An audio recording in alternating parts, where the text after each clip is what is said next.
Greetings and salutations, loyal viewers of this channel. My name is Sean, and today we got to talk about more consequences of the George Floyd event in Minneapolis, Minnesota, because the Hennepin County District Attorney actually had a case where two people were involved in a carjacking murder. Both of them fired shots on the victim. However, one suspect, who was a Native American, was given no jail time in addition to their time served, while the other suspect, who was a white male, was given 20 years. And guess what? It turns out that the guy who got the slap on the wrist was the ringleader in this criminality. He was the problem, and he continues to reoffend now that he's gotten a free pass from this woke George Soros-funded district attorney. And that's what we're going to talk about today. The injustice in the original crime and the ongoing victimization that people in and around this area have to suffer from due to the fact that this woke district attorney doesn't want to prosecute non-whites for anything. Now, we're going to get into this, but before we do, I want to thank everybody who supports this channel via actualjusticewarrior.com/join. Give me the money. Give me the money.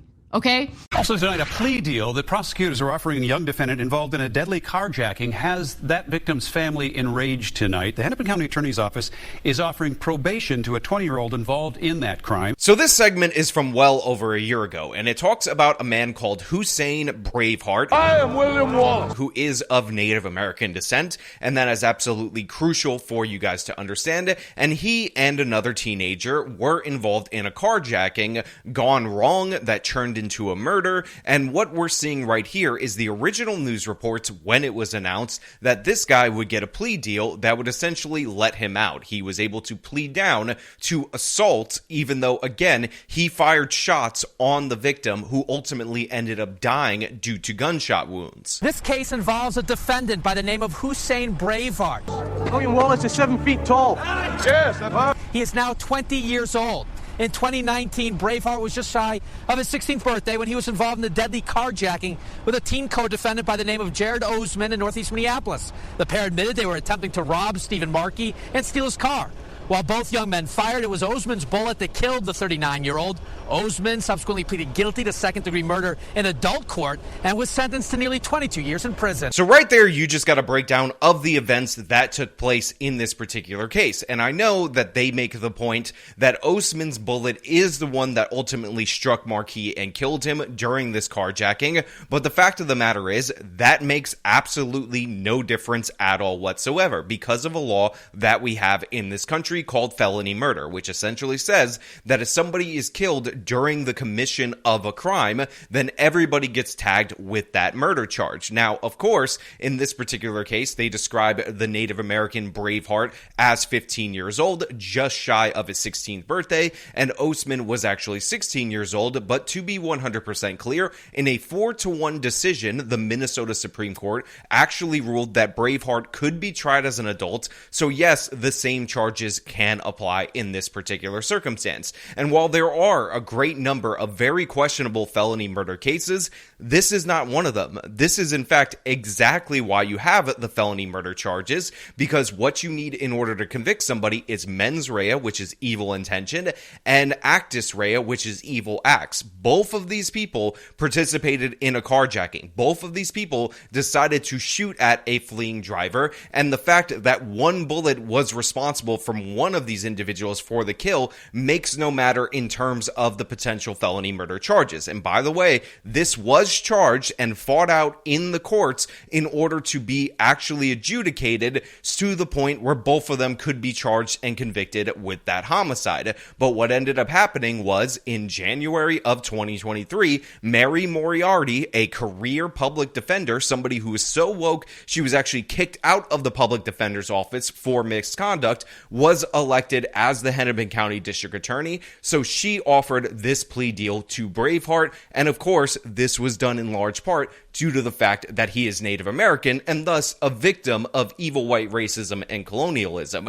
The victim in this actual case, Mr. Markey, who died because of these teenagers decided to shoot at him, he doesn't matter. He doesn't exist at all whatsoever. We have to protect this Native American boy because he's such a sweet, innocent angel. And by the way, I will prove to you throughout the course of this video that had it not been for Braveheart, this carjacking would have never occurred. There is nothing I can do to take back what I've done. I would like the court to know I'm sorry for what I've done. So right there, that is Oshman, and he ended up getting sentenced to 20 years for his role in this murder. And let me be 100% clear about this. Even though he showed remorse right there, even though you can hear it in his voice, I do not believe that this kid should skate on anything. He, along with his buddy, fired bullets at somebody who they were attempting to rob, who they were attempting to carjack, and that man is dead. The family will never be able to see their loved one ever again because of the actions of these two killers. But what I'm trying to highlight is the double standard, is the fact that this is the same crime, not two different sets of circumstances.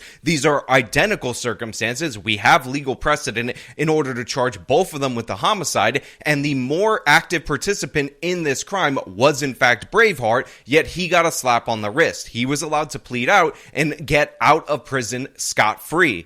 Hussein Braveheart, meanwhile, has had his case ping-pong between juvenile and adult court. The state Supreme Court eventually signing off on his adult certification. He has been locked up for some 4 years now, completing a couple different treatment programs. The Hennepin County Attorney's Office believes Braveheart has shown strong progress towards rehabilitation, and they have made him an offer. Plead guilty to aiding and abetting second-degree murder. In exchange, he'll get 5 years of probation with the very same 21-plus year prison sentence Osman got hanging over his head. Meaning if Braveheart stays out of trouble, he won't go to prison. Yeah, that's right. So this guy gets a plea deal for aiding and abetting second-degree murder, no felony murder charges, but more importantly, as a condition of this plea deal, Moriarty says you don't have to serve a day in jail. Now, it's a suspended sentence, so theoretically, you could serve prison time if you continue to reoffend. However, we are going to show you throughout the course of this video that this guy did in fact reoffend. He is committing crimes. He's committing the same crimes because, of course, this guy was a problem from the jump, and the criminal history of Braveheart was very indicative of this fact. But that's the offer that he got. The ringleader in this carjacking churned homicide was able to skate scot-free because, of course, he's a Native American, so he's an innocent Angel Aladdin, and we have a woke prosecutor who came into office that thinks that this guy is the victim. And honestly, he was just taking back what was once stolen from him from Marquis, and maybe, just maybe, Marquis deserved to be shot for his trouble. A deal Marquis' family finds incomprehensible. It's an insult to my son, but that's not the point. My son is gone. Nothing brings him back. But it's also a danger to everyone who lives in Hennepin County. So what this guy said is 100% true. It is, in fact, a danger to everyone who lives in Hennepin County, and that's not just based off of this individual incident that maybe you'll say is one crime that got out of hand. It's based on the repeated criminal history before this and the continuing ongoing criminal history post this. But we're going to hear from this woke prosecutor, this person who cut this killer a sweetheart deal, because she has her own thoughts on this situation, and I want to play that for you. He has successfully completed 2 residential treatment programs. He's made significant progress, very significant progress. And so sending him to prison, based on everything we know, will create more trauma and make him likely to be more dangerous when he gets out. So right there, you hear the woke district attorney saying, hey, listen, this kid, such a good boy, such an innocent Angel Aladdin, didn't do nothing wrong, and look at all these different various programs that he completed that show that he's rehabilitated. Now, I find it quite interesting that the other person, post being convicted, post being sentenced, gave a heartfelt apology. Now, I'm not asking for mercy for him. What I'm asking for is equal treatment for Braveheart, but we don't have any corresponding audio or video of this guy saying, oh, he's so sorry or anything like that, because the fact of the matter is, he just isn't sorry. The fact of the matter is, he is 100% guilty of this crime. He should have suffered the consequences for it, and this idea that you're going to let this killer out because if you were to hold him for 20 years, just like the other kid, he might, after 20 years, reoffend, is absurd in every possible way, because guess what? He has already reoffended. He has already committed the same exact crime. He hasn't actually killed somebody this time, but he's back to stealing cars. But the crazy thing is, we knew all of this was the case back then, a year ago, when he got this sweetheart deal. When he was let out, we knew of his criminal history, we knew of his pattern of behavior, and it should have been surprising to no one that it ultimately ended up leading to the death of someone. That deal must still be approved by a judge. A plea hearing set for Friday afternoon. In addition to 5 years of probation, the plea agreement calls for up to 1 year in the workhouse as a sort of transition for Hussein Braveheart. back into society. And Stephen Markey's family has said they plan to be in that courtroom on Friday speaking against this plea agreement and hoping the judge rejects it. Yeah, so the family said that they were going to go to the courtroom, they were going to speak against it, but the fact of the matter is, when the prosecutor is acting as a second defense attorney, you have virtually no chance in front of the judge. So he got the light sentence, he was released, he got the week probation and all of that. And what were the results of that? Well, we're going to get into that a little bit later, but I also want to show you guys what his criminal history was before this, the charges that were re-brought post the murder charges being completely thrown away because people wanted to get him on something, just so you have an idea of his history, of his pattern of behavior, and you can understand why this guy was 100% the ringleader in this crime that turned into a homicide. Good morning, Alex. Yeah, this is the same suspect, by the way, that put Hennepin County Attorney Mary Moriarty under a microscope after she agreed to a controversial plea deal that kept that teenager out of prison. This morning, though, Hussein Braveheart remains in custody. He'll be facing new charges for 2 armed robberies that happened just days before the deadly carjacking back in 2019. Braveheart was one of 2 teens arrested for killing Steve Markey during a botched robbery, but the family of the victim was stunned when prosecutors offered to drop the charge of second-degree murder down to simple attempted assault. Yeah, that's right. Braveheart, the guy who got the sweetheart deal, had multiple different other armed robbery charges that were pending when he received that deal. These crimes were committed in the lead up to this carjacking turned into a homicide, and it's just supposed to be accepted that it was perfectly normal for him to get the sweetheart deal, while the other person, who pled guilty, by the way, received a 20-year sentence for that guilty plea. Isn't that wonderful? Isn't that amazing? One kid who ends up going through the Supreme Court system being ruled that it is perfectly acceptable to charge him as an adult because he was just days away from his 16th birthday, and another kid who was 16 get completely different plea deals for the same crime. And again, I know a lot of people are harping on the distinction that it was the bullet from Osman that ultimately ended up leading to his death, but under the law, when you charge felony murder, if you actually cared about getting justice for the family, that would make no matter. And in these particular armed robbery cases, Braveheart acted on his own. He roped in the other kid for the carjacking got wrong. They both actually pulled the trigger on the person that was fleeing, and that led to Markey's death. So both of them, in my mind, are just as guilty, and it turns out Braveheart has a lengthier criminal history. But guess what? He got a slap on the wrist for these charges as well. Last week, a judge accepted Hussein Braveheart's guilty plea for his role in that case. Now, in exchange, he was given 54 months. That was his sentence. He was credited, though, for his time served, so Braveheart has essentially already completed that sentence. But according to new charging documents, he was also one of 2 teens who robbed a woman at gunpoint, demanding her keys and phone. They drove over her phone as they sped away. Less than 2 hours later, that same night, the pair stole another car after robbing a man of his keys, wallet, and phone, demanding that he empty his pockets, and threatened to shoot him in the head. Now, Braveheart, of course, got a sweetheart deal for those 2 other armed robbery charges because, of course, he did. And if you're upset about that, I just want to say, don't worry about it, because according to the sentencing report that was put together by Moriarty, who's supposed to be the district attorney representing the people, representing the families, the victims of these cases, he was an innocent Angel Aladdin who was just a 15-year-old homeless youth that was trying to feed himself because he was starving, and now he's a 20-year-old that is managing his PTSD and coping with all the different bad things that happened to him. Because, you know, when you point guns at people's faces multiple times, threaten to kill them, actually fire upon somebody who tries to resist your carjacking, and then they die, that's very traumatic for you. For you, the murderer in that case, it's very traumatic, and he's dealing with that, so I'm sure he'll be perfectly fine. Except, we know it's not fine, we know it's not acceptable, because he was arrested again for being in a stolen car, fleeing law enforcement, all the same things that he did before, and who is surprised but Moriarty? Well, Hussein Braveheart, a man who took a controversial plea deal for a deadly carjacking, is now accused of driving more than 100 miles an hour while fleeing police in a stolen vehicle. Now, this is really pissing me off for a multitude of reasons, and first and foremost is the fact that Moriarty's election, all this woke reform in the city of Minneapolis, is all happening because George Floyd died. So I'll ask the question again, is George Floyd avenged? You have Markey, who was killed. This guy got a slap on the wrist, again because of a woke prosecutor that was elected in the wake of that. He ends up getting a slap on the wrist, steals another car, and while fleeing police is driving 100 miles an hour. If you would have hit somebody and killed them, would you then have said, oh, you know what, maybe, just maybe, it's not worth it to avenge George Floyd in this way? Or are you going to draw the line here? Are you going to say enough is enough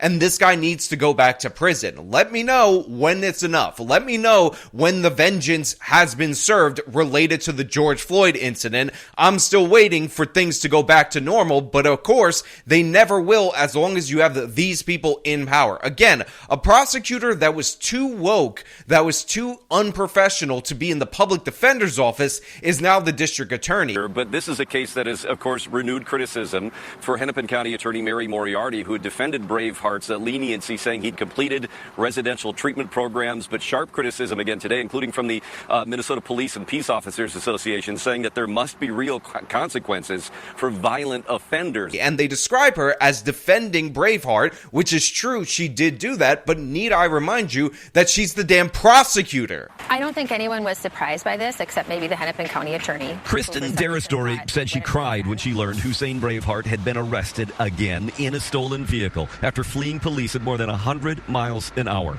I think most people, including my family, were waiting for him to reoffend and just hoping that it wouldn't be serious and cause another loss of life. 5 years ago, Kristen's cousin, Stephen Markey, was killed during an attempted carjacking in Minneapolis. So here you have a member of the Markey family, and honestly, she hits the nail right on the head. Nobody is surprised about this, except, of course, for the Hennepin County District Attorney, who doesn't give a damn about the victims. And, of course, she describes that she was brought to tears when she found out that this guy was at it again, that he could have killed somebody, because this family fought tooth and nail in order to prevent that plea deal from going through. But the fact of the matter is, when you have no prosecutor, you have two defense attorneys, and this person is probably worse, more of a public defender than the guy's actual defense attorney. This is the result. So of course she wants consequences. And by the way, I know this is a downer story, but trust me, there might actually be some good news in this case. We'll get to that in a little bit. When Braveheart and another man, Jared Osmond, both shot at Markey as he tried to drive away. Osmond got 20 years in prison because prosecutors said it was his bullet that killed Markey. I apologize for not being a better person that day. So I love that you heard that right there. This guy's non-apology. This is supposedly the reform guy in comparison to Osmond's apology. He just says, I'm sorry I wasn't a better person that day. What the hell are you talking about? You're a horrible person. You killed someone. You have a history of armed robberies, and you give that lukewarm apology as you get the red carpet rolled out for you, a sweetheart deal, and this write-up about how you're just an innocent baby homeless person that is dealing with the post-traumatic stress of somebody getting killed, you know, the person that you fired shots at and tried to murder. You can see it coming, right? We knew he would get in trouble again. The odds were in his favor of doing that, even though you'd hope for something else. Braveheart was arrested early Sunday by Eagan PD and charged with fleeing police, a felony. Kristen hopes Dakota County will bring a different outcome, and this time a far stiffer punishment. It was uniquely painful to find out what happened, but I'm also really relieved that no one else was injured as a result of his crimes this time. So you could just hear the heartbreak. You can see it on her face, for those of you who are not listening via podcast, of this woman who lost her cousin in an absolutely senseless crime, and the fact that the man, one of whom was responsible for this crime, was let off with a slap on the wrist. But if you listen carefully to that whole section of the segment, you might have heard the good news in this particular story, and that is that this guy was arrested by police that are in a different jurisdiction, Dakota County, instead of Hennepin County, so the chances of some actual consequences being inflicted on this criminal, this repeat offender, this thug, this violent, horrible, disgusting person that is portrayed as a victim in Hennepin County, when in reality, he's a predator, he's a perpetrator, should be severe in this particular case. He should be held accountable now that it's out of the hands of Moriarty, who, by the way, released an absurdly simplistic statement related to this result, fault, even though she bears the responsibility for this crime. And again, this guy wasn't even out for a full year before he reoffended in the same exact way. He was in a stolen vehicle. Now, as of right now, he's not been charged with the theft, and we know in Minnesota there's issues with that because unless you can prove somebody actually stole the car, like you had somebody see it happen or something like that, you can't actually make those charges. We learned that from another police department, which was actually the Minneapolis Police Department when they explained that. But that is just as serious a charge as actually stealing the vehicle, and he led police on this dangerous pursuit. He could have killed somebody once again, but again, we have a chance of some damn consequences because it's Dakota County rather than Hennepin County. Reaction from the Hennepin County Attorney's Office today at a very short statement saying that we are aware of the situation in Dakota County. If the allegations are true, Mr. Braveheart will be held accountable. And that right there is another FU from the Hennepin County District Attorney's Office. They release a one-sentence statement where they say, if true, he will be held accountable. Now, that actually might be the case because the Dakota County District Attorney might actually hold them accountable, unlike Hennepin County that would probably give him another slap on the wrist, probably write him up a nice report about how he has PTSD from stealing that car from whoever he stole it from, and honestly, he's an innocent angel victim of society. But yeah, maybe there will be some accountability in this particular case, but it has absolutely nothing to do with Mary Moriarty or the Hennepin County District Attorney's Office. Now look, I gave you a lot of information throughout the course of this video, but I really want to know what you guys think about this down in the comments below. If you liked the video, then show them by leaving a like, subscribe for more content, follow me on my social media, support me via the support links in the description of this video. This has been me talking about the absolute double standard and the consequences of letting a killer off scot-free. Till next time.